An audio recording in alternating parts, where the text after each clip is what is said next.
നമ്മുടെ വാഴ സിനിമയുടെ പ്രൊഡ്യൂസറാണ് ഈ കട പറഞ്ഞു തന്നത്.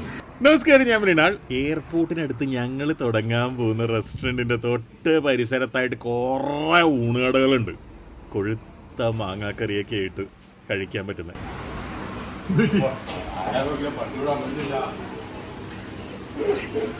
അങ്കമാലി ഏരിയയാണ്. അടി എവിടെ നിന്ന് വരുന്നത് പറയാൻ പറ്റില്ല.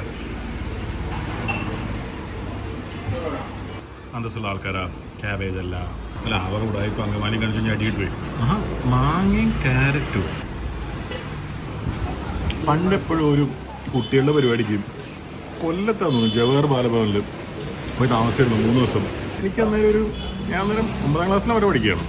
അന്ന് അവിടെ ഇങ്ങനത്തെ അച്ചാറിൻ്റെ 3 ദിവസവും അങ്ങനത്തെ അച്ചാറിന് അന്ന് ഞാൻ ആലോചിച്ചിരുന്നു ക്യാരറ്റ് അച്ചാറിൽ ആദ്യമായിട്ട് ഞാൻ കണ്ടത്. ഒരാവശ്യമില്ലാത്ത പല കാര്യങ്ങളും ഭക്ഷണമായിട്ട് ബന്ധപ്പെട്ടാണെങ്കിൽ ഓർമ്മയുണ്ടാവും.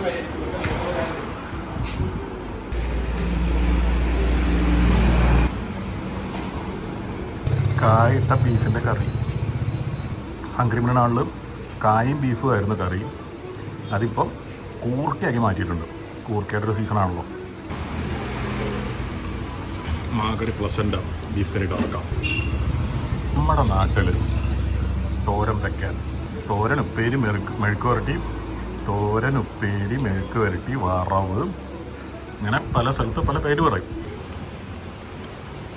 നമ്മുടെ നാട്ടിൽ എന്തൊക്കെ വെജിറ്റബിൾ ഉണ്ട്. ആ ജാഫർ ഇടയ്ക്ക് ഒരു കോവയ്ക്ക വെക്കുന്നൊരു കഥ പറഞ്ഞു കേട്ടിട്ടുണ്ടോ?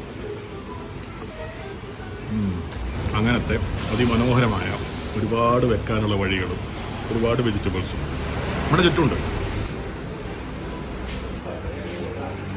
1000 കിലോമീറ്ററെങ്കിലും ലോറിയിലിരുന്ന പച്ചക്കറി കൊണ്ട് ഭക്ഷണം ഉണ്ടാക്കാൻ പറ്റും. ഇവിടെ ഇലയ്ക്ക് വേണ്ടിയിട്ടും പഴത്തിന് വേണ്ടിയിട്ടും കായയ്ക്ക് വേണ്ടിയിട്ടും വളർത്തുന്ന എത്ര വാഴയുണ്ട്. അതിൻ്റെയൊക്കെ കാമ്പും കൂമ്പും കണ്ടെങ്കിൽ നമ്മൾ വെറുതെ കളയല്ലേ. അത് വെച്ചെന്താ തോരനുണ്ടായിക്കൂടെ, വറവുണ്ടായിക്കൂടെ, മെഴുക്ക് വരട്ടി ഉണ്ടായിക്കൂടെ?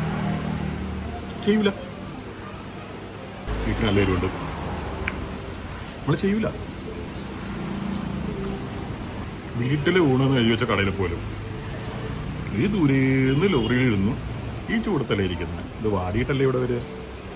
പിന്നെ മാർക്കറ്റിൽ പോയി അത് ഹോൾസെയിലർ റീറ്റെയിലർക്ക് കൊടുക്കും. ഒരു 4-5 കൈ മറിഞ്ഞിട്ടാണ് ഈ സാധനം നമ്മുടെ കൈ കിട്ടുന്നത്. ഞാൻ ഈ ക്യാബേജിനെ പറ്റി കമൻറ്റ് ചെയ്യുമ്പോൾ ചിലർ കമൻറ്റ് ചെയ്യാറുണ്ട്, തന്നെ എന്താ ക്യാബേജ് പിടിച്ച് കടിച്ചോ, എനിക്കെന്താ പ്രശ്നം? കൂർക്ക കിട്ടാനില്ലേ, കായ കിട്ടാനില്ലേ, കച്ചിങ്ങ, പീച്ചിങ്ങ, കോവക്ക, അമരക്ക, എന്തൊക്കെയുണ്ട്. അതാണ് ക്യാബേജായിട്ട് എനിക്കുള്ള പ്രശ്നം. നല്ല ഊണ്, നട്ടുച്ച, ഇവിടെ അങ്ങനെ അവിടെ നിൽക്കുന്നുണ്ട്. നല്ലതല്ലേ. ഇവിടെ ആരുമില്ല.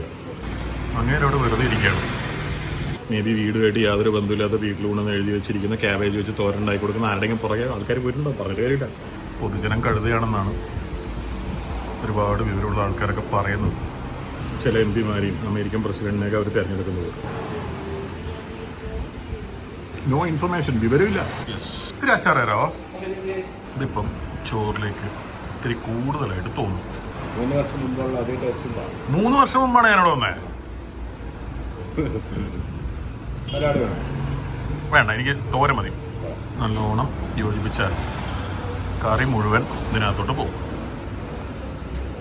ഇന്നലെ മിനിഞ്ഞാന്നോ മറ്റോ എൻ്റെ വീഡിയോയുടെ എല്ലാവരും കമൻറ്റ് ചെയ്തെന്ന് എൻ്റെ ഒരു ഫ്രണ്ട് വിളിച്ച് പറഞ്ഞത്, താനെന്തിനാണ് ഒരു അപ്പം കഴിക്കാൻ ഇത്രയും കറി ഉപയോഗിക്കുന്നത്? ഒഴിച്ചടാ, ആ കറി മുഴുവൻ ചോറ് കൊണ്ടുപോയി. ഇനിയും നമ്മൾ കറി ഒഴിച്ചാൽ ആ കറിയും ചോറ് കൊണ്ടുപോകും. ഉണ്ടാ, നിങ്ങൾ നല്ലോണം കറി കൂട്ടി ദോശയും അപ്പവും ചോറും ഒന്നും കഴിക്കുന്നില്ലെങ്കിൽ, ദോശയും അപ്പവും ചോറും മാത്രമൊന്നുമല്ല, ചോറും ഒക്കെ കഴിക്കുന്നില്ലെങ്കിൽ ആ ഭക്ഷണത്തിൻ്റെ പൂർണ്ണാർത്ഥത്തിൽ നിങ്ങൾ അനുഭവിച്ചിട്ടില്ല. തീർക്കടാ.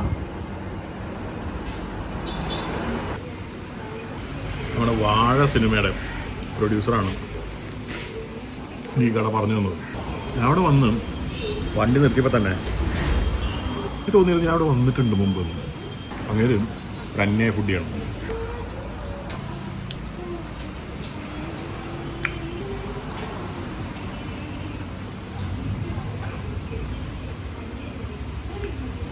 ഒരു മത്തി പോയി റവൻ കഴിക്കുന്നതാണ് വിചാരിച്ചത്. ഇപ്പം കഴിച്ചില്ല.